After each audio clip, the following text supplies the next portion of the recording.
Avec réalisme et respect, l'artiste a peint un homme marqué par une longue vie, au visage creusé, marqué de fines rides et de verrues qui le défigurent.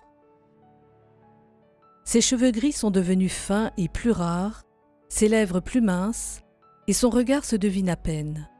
Somnole-t-il ou a-t-il perdu l'usage de la vue? Le mystère demeure. Un enfant jaillit près de lui, vêtu du même vermillon. Sa peau est lisse, ses blonds cheveux touffus ondulent gracieusement sous le bonnet. Son profil est élégant, sa bouche généreuse, ses joues pleines, sa main potelée. Son œil grand ouvert cherche le regard du vieil homme. L'époustouflante qualité technique de Ghirlandaio atteint ici son sommet. Le dessin, sobre et construit, la matière fluide, précieuse, le pinceau délicat du maître ont fait d'une simple rencontre un moment d'éternité. L'aïeul semble glisser vers l'enfant.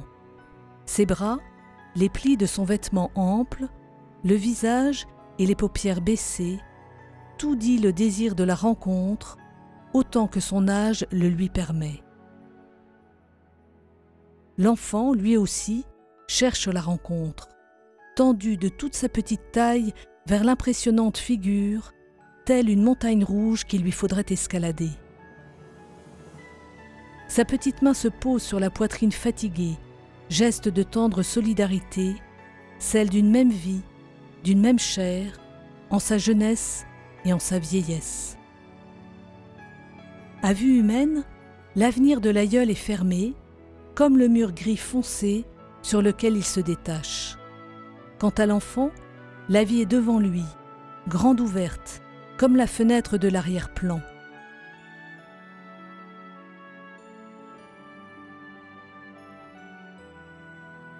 Pourtant, l'expérience de l'aïeul pourrait bien servir au candide enfant.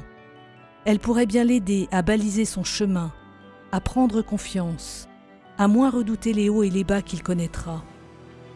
Dans ce partage, l'horizon peut s'ouvrir pour tous les deux, surtout si la foi en la vie éternelle les habite. « Je suis le chemin, la vérité et la vie », dit Jésus à ses disciples alors que sa fin approche. De génération en génération, les hommes peuvent marcher sur un même chemin, guidés par la précieuse expérience de ceux qui les ont précédés et qui témoignent de celui qui fut, est et sera arbre de vie, chemin de vie, roc sur lequel fonder toute son existence et horizon de la rencontre divine, comme un Sinaï ou un Tabor dressé au loin et au-delà même de la séparation de la mort.